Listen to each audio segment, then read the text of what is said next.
Bismillahirrahmanirrahim. Assalamualaikum warahmatullahi wabarakatuh. Perkenalkan, kami dari Program Studi Pendidikan Matematika Fakultas Keguruan dan Ilmu Pendidikan Universitas Muhammadiyah Surakarta dari kelas 3B semester 3. Kami dari kelompok 12. Perkenalkan, saya Pinky Isnawati dengan NIM A4102.059.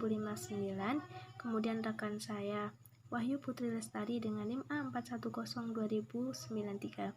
Berdirinya kami di sini, izinkan untuk menyampaikan hasil dari susunan artikel kami dengan judul Mengembangkan Strategi dan Kemampuan Siswa dalam Memecahkan Masalah Matematika dengan Model Pembelajaran Cooperative Learning. Baik, tujuan artikel ini adalah untuk mengetahui strategi dan juga kemampuan peserta didik dalam memecahkan masalah matematika dengan model pembelajaran cooperative learning.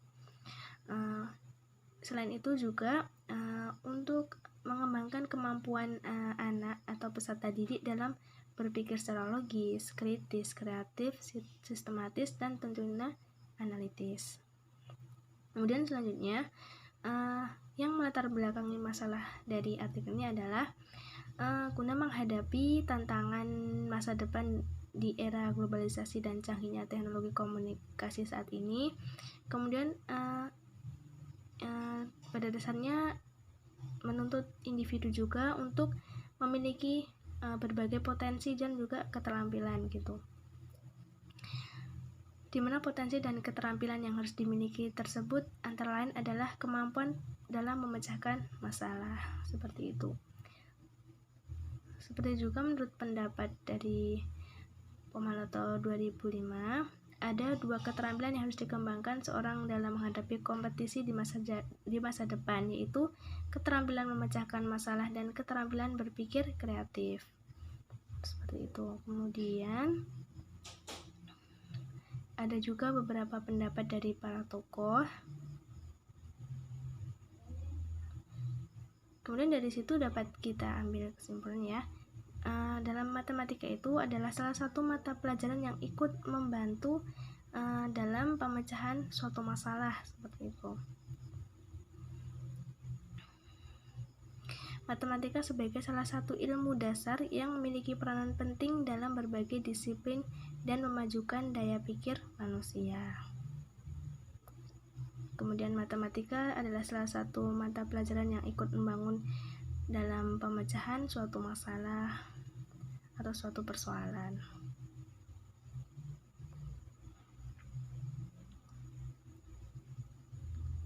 Kemudian, salah satu usaha yang dapat diupayakan untuk menjadikan pembelajaran matematika dapat mengembangkan kreativitas adalah salah satunya dengan cara mengintegrasikan suatu model pengembangan kreativitas itu dari proses belajar mengajar matematika, seperti itu.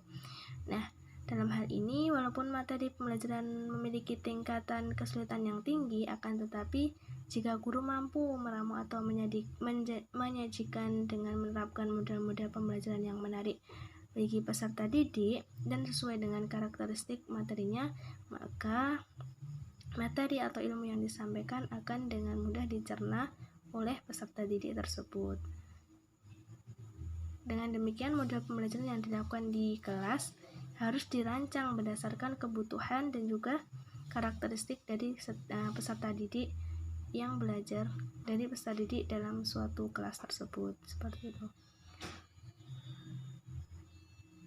Nah, untuk mewujudkan harapan agar peserta didik menjadi lebih kreatif, memiliki strategi dan kemampuan pemecahan masalah matematika yang baik, tentu dibutuhkan pula suatu model pembelajaran yang berbasis memecahkan masalah secara kreatif. Salah satu model pembelajarannya adalah cooperative learning, seperti itu. Kemudian kita lanjutkan.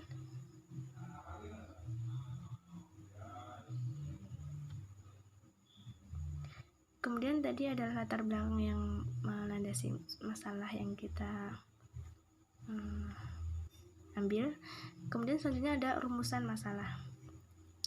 Dari uraian latar belakang masalah yang telah dikemukakan di atas, maka rumusan masalah pada penelitian ini adalah apa saja strategi dan kemampuan siswa dalam memecahkan masalah bermatematika dengan model pembelajaran cooperative learning. Kemudian ada tujuan dari artikel ini adalah mengetahui strategi dan khususnya kemampuan siswa atau peserta didik dalam memecahkan masalah matematika dengan model pembelajaran cooperative learning. Kemudian manfaat. Beberapa manfaat yang bisa diambil, baik diantaranya baik buat guru atau pendidik dan juga bagi peserta didik atau siswanya. Bagi guru adalah yang pertama dapat dijadikan salah satu model pembelajaran alternatif dalam pembelajaran matematika. Kemudian yang kedua dapat memberikan masukan kepada guru atau pendidik matematika dalam rangka meningkatkan hasil kerja siswa secara optimal. Kemudian bagi siswa atau peserta didik sendiri, diharapkan siswa dapat meningkatkan kemampuan pemecahan masalah matematika dengan pembelajaran cooperative learning. Kemudian selain itu, untuk menumbuhkan dan mengembangkan minat dan motivasi siswa dalam pembelajaran matematika itu sendiri. Kemudian kita masuk ke dalam hasil dan pembahasan. Yang pertama ada masalah matematika. Pada intinya yang disebut dengan masalah dalam matematika adalah suatu persoalan yang tidak ada prosedur rutin atau sistematis yang langsung dapat digunakan untuk menyelesaikan gitu. Namun seseorang dituntut untuk menghadapinya dengan potensi yang dimilikinya seperti itu. Jadi masalah yang diajukan kepada peserta didik atau siswa sebisa mungkin yang kontekstual dari dunia nyata, menarik minat dan dalam taraf jangkauan kognitif gitu. Jadi peserta didik itu bisa memahami maksud dari masalah yang disajikan. Kemudian kita masuk kepada pemecahan masalah matematika. Ya. Masalah yang diartikan di sini adalah kesenjangan antara kenyataan dan juga yang seharusnya terjadi. Jadi dalam rangka pengenalan terhadap situasi problematis, upaya yang dapat dilakukan adalah mengenali terlebih dahulu berbagai fakta yang ada, terutama yang terkait dengan munculnya situasi problematis yang disajikan tadi. Nah, hal itu tentu menuntut kemampuan untuk memecahkannya antara lain melalui metode coba-coba atau dikenal dengan istilah trial and error method, seperti itu ya. Kita lanjutkan.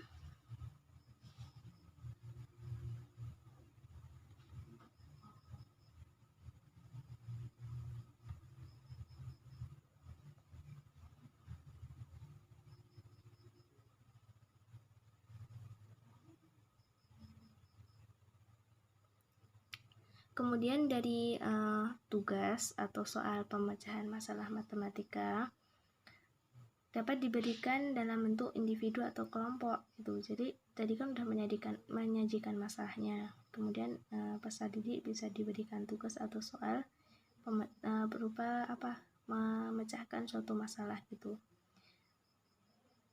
Jadi peserta didik harus diberikan pekerjaan rumah supaya ilmu yang sudah disampaikan di kelas tadi bisa lebih diserap ketika di rumah dengan adanya pekerjaan rumah seperti itu.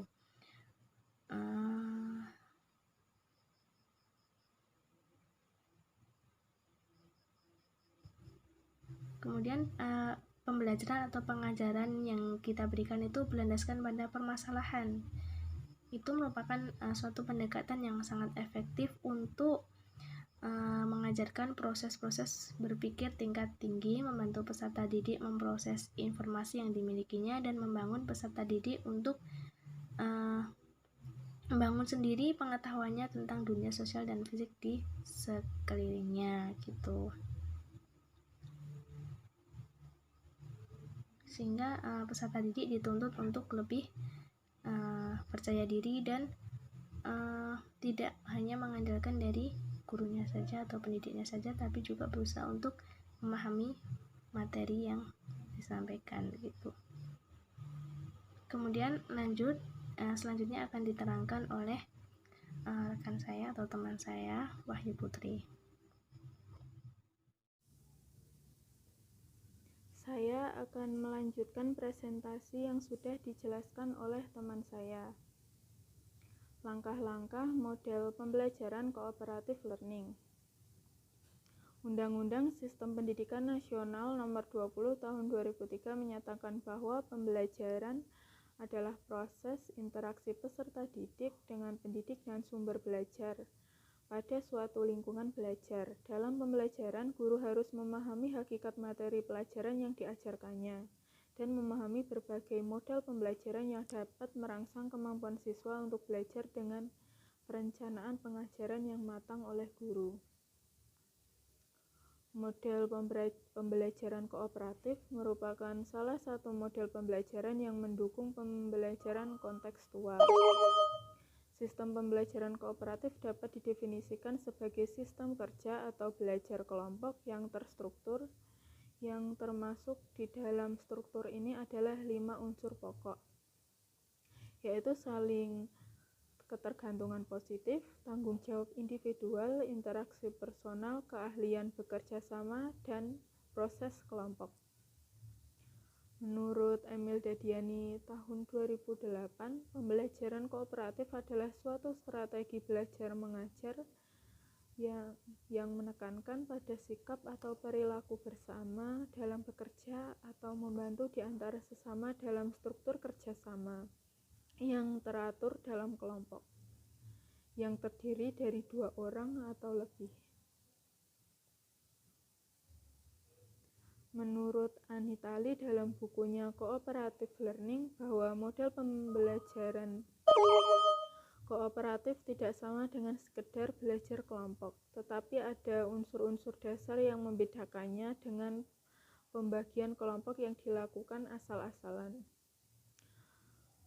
Roger dan David Johnson mengatakan bahwa tidak semua kerja kelompok bisa dianggap pembelajaran kooperatif. Untuk itu harus diterapkan 5 unsur model pembelajaran gotong royong, yaitu saling ketergantungan positif. Keberhasilan suatu karya sangat bergantung pada usaha setiap anggotanya.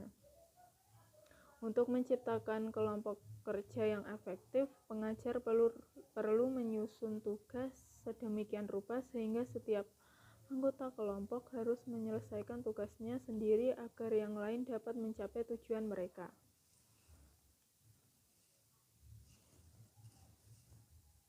Dua tanggung jawab perseorangan. Jika tugas dan pola penilaian dibuat menurut prosedur model pembelajaran kooperatif, setiap peserta didik akan merasa bertanggung jawab untuk melakukan yang terbaik. 3. Tatap muka. Dalam pembelajaran kooperatif, setiap kelompok harus diberikan kesempatan untuk bertatap muka dan berdiskusi. Kegiatan interaksi ini akan memberikan para pengajar untuk membentuk sinergi yang menguntungkan semua anggota. Inti dari sinergi ini adalah menghargai perbedaan, memanfaatkan kelebihan, dan mengisi kekurangan. 4. Komunikasi antar anggota. Unsur ini menghendaki agar para pembelajar dibekali dengan berbagai keterampilan berkomunikasi. Karena keberhasilan suatu kelompok juga bergantung pada kesediaan para anggotanya untuk saling mendengarkan dan kemampuan mereka untuk mengutarakan pendapat mereka. 5. Evaluasi proses kelompok. Pengajar perlu menjadwalkan waktu khusus bagi kelompok untuk mengevaluasi proses kerja kelompok dan hasil kerjasama mereka agar selanjutnya bisa bekerja sama dengan lebih efektif.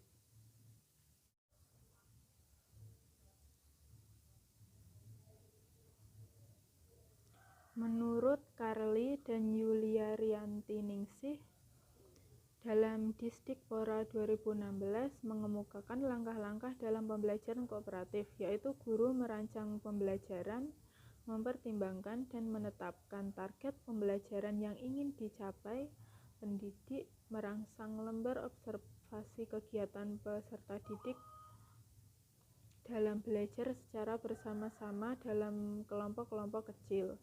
Pendidik mengarahkan dan membimbing peserta didik baik secara individu maupun kelompok, memberikan kesempatan kepada peserta didik untuk mempresentasikan hasil belajarnya.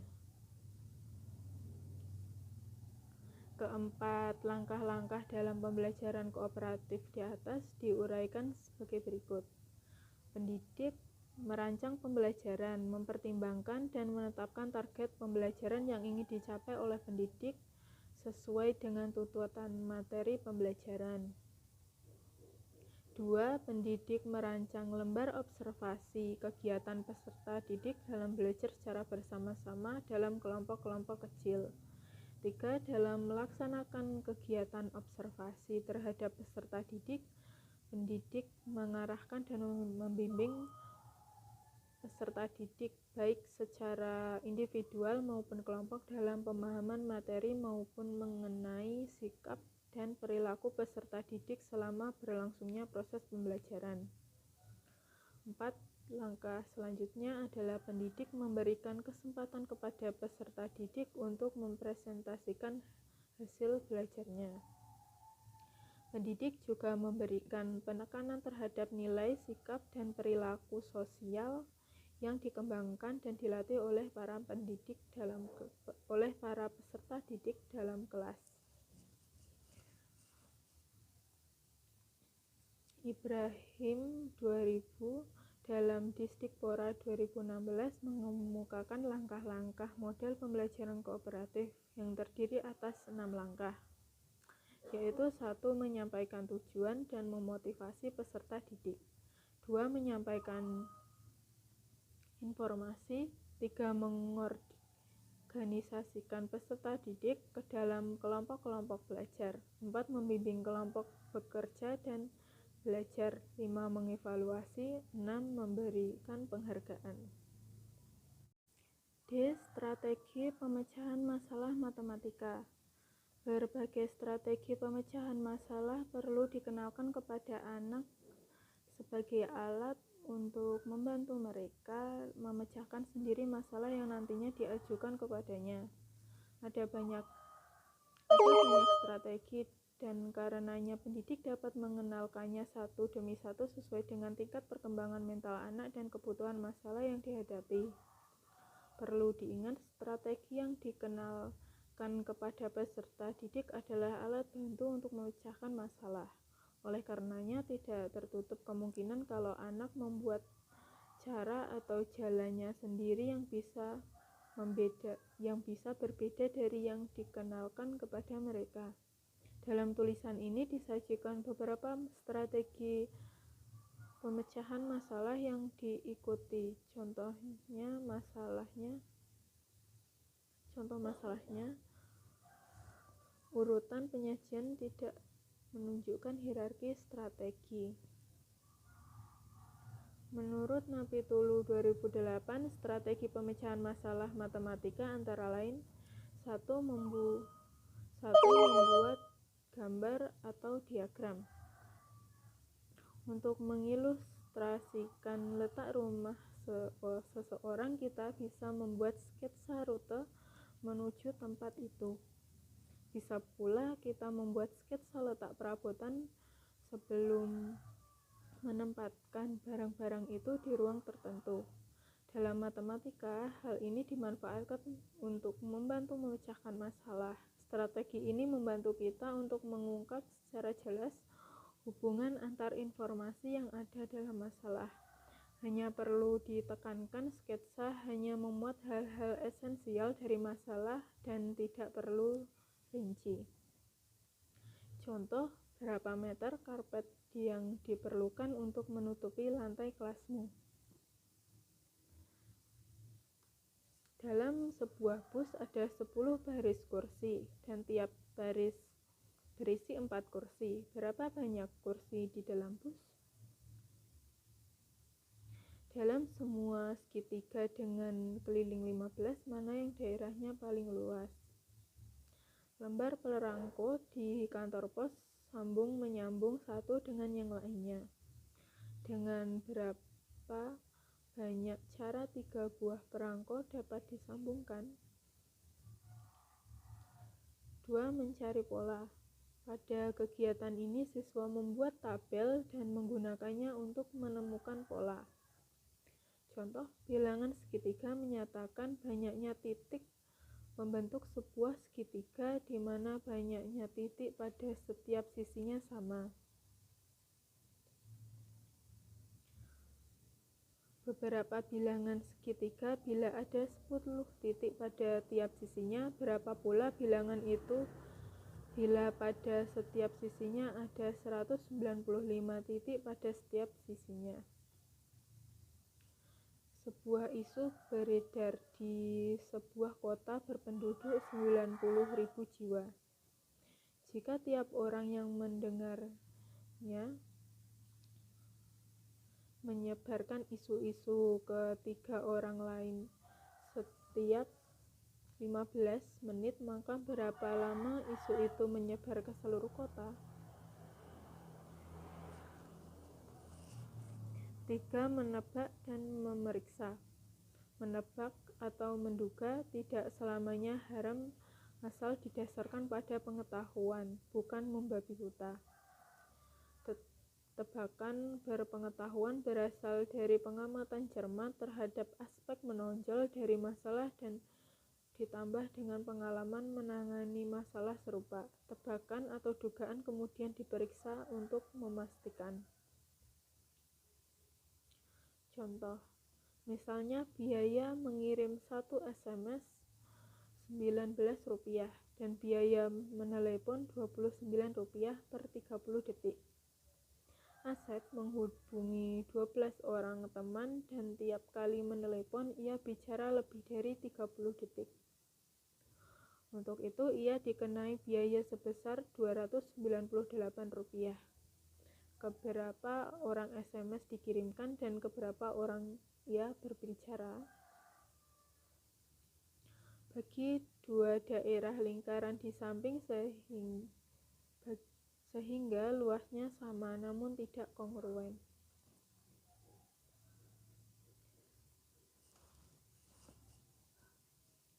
Terakhir, kesimpulan. Pemecahan masalah merupakan satu aspek terpenting matematika.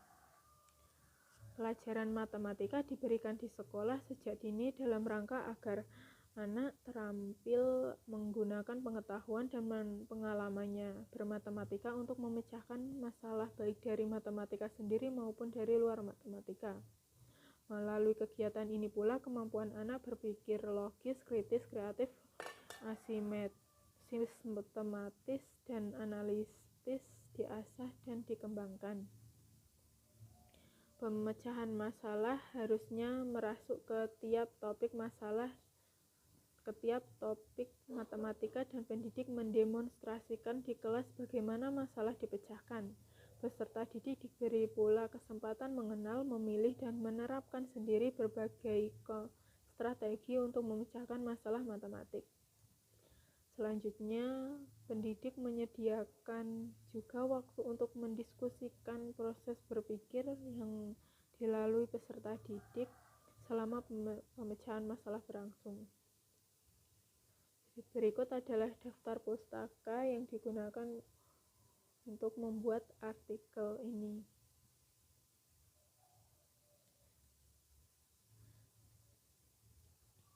Terima kasih atas perhatiannya. Bila ada salah kata, mohon maaf. Wassalamualaikum warahmatullahi wabarakatuh.